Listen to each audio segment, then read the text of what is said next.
when you keep making free throws, we like we always do, we foul up 3. We never want to get them a chance to tie the game. So we fouled. They went to the foul line and made them. We got the ball inbounded twice, and we were able to make all 4. So they don't really they got a shot, but I don't know the odds of that going in. But. Talk a little bit about the run that got your Lions over the hump of the others and built up what at one time was a 14-point lead at the 5:46 mark. Were we at 14? Yeah. I had it. My handwritten version was 12, but they've got 14 on this one, and they don't have to talk during the game. Yeah. To be quite honest, we just did what we were supposed to do offensively. And that's the frustrating part. But the good thing is I think the guys, there's guys, we played 11 guys today, I think.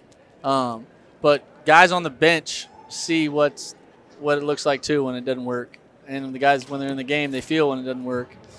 We took a lot of one-pass shots, just quick shots that, were kind of open.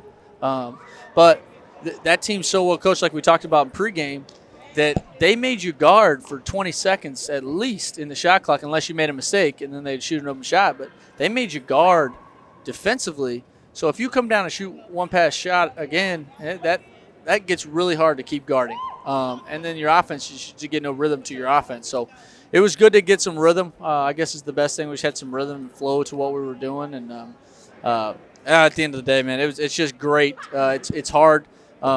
This last game of the year always really worries me, who's got the right mindset.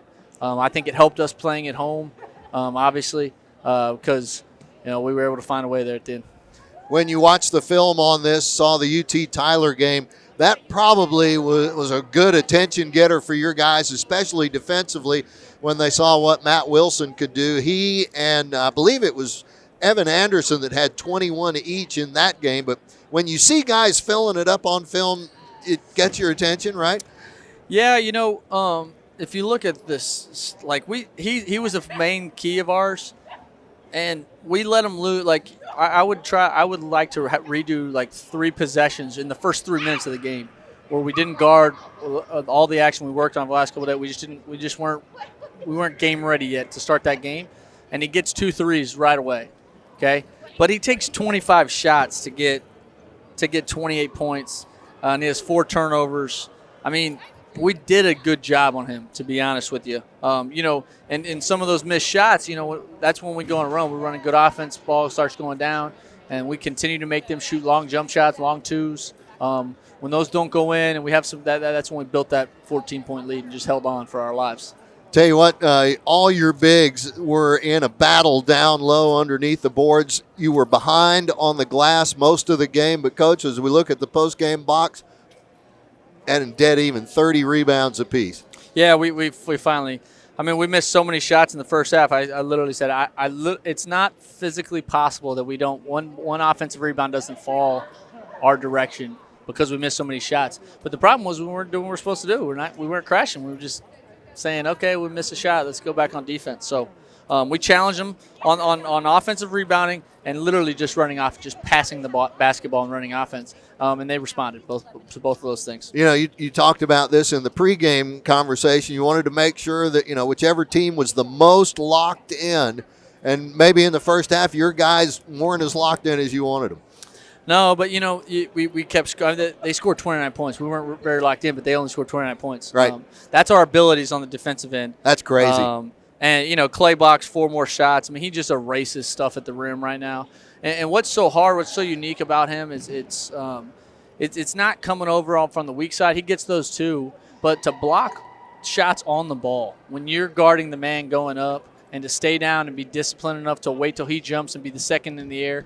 He had 2 huge blocks against Chris Rollins there towards the end that just, and we gave it right back to him with a turnover or something. But it's still another possession when they get the ball in the paint that doesn't go in the basket, and you get a chance to guard. So excited about that and just excited to get out here with the W. Hey, tell me this. Is there such a thing in basketball as the closer? Was Carson Tuttle your closer today? And how big, you can't measure it. It's just a confidence boost when you hit all those in a row and just keep that stiff arm out and hold them off. Well, yeah, you go through the course of the season, and when you get the ball to somebody you want, first of all, you got to execute to get the ball in bounds to somebody you want.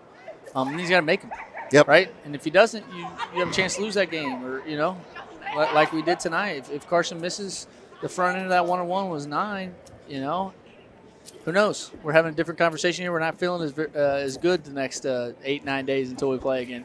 But, he got it done.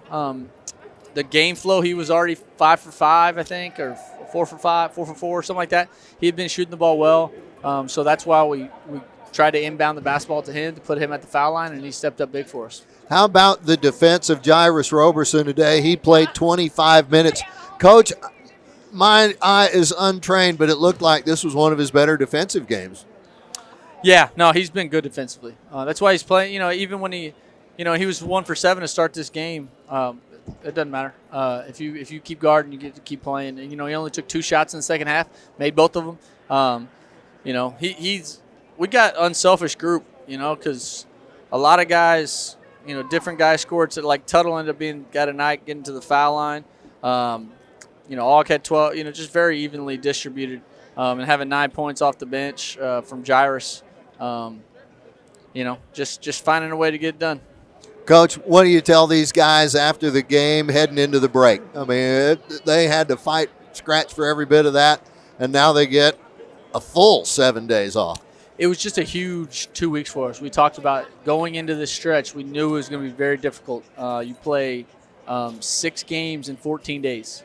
So we went 5-1 in those 6 games. And that's not easy to do. No. It's very easy to have all excuses in the world. And we played some close games, and we were able to be gritty enough to get wins. And, if we ever learn what we're supposed to be doing, or I can teach better what we're supposed to be doing offensively, we could be a scary basketball team. All right, well, we'll have 1 game left in this old year, and we're probably as ready to get out of this one, too, and on to the next, huh? Yeah, absolutely. But absolutely. Merry Christmas to you and yours, sir, and I hope you get to enjoy a little bit of the break as well. Yeah, and everyone traveling, everyone be safe out there and enjoy your families like we told our guys, and we look forward to seeing you guys at the field house and following us along the rest of the season. Go That's Lions. right. Hey, those New Year's Eve games are in the afternoon, so don't worry. It won't mess up your evening plans one bit. Exactly. All right, Coach, congratulations again.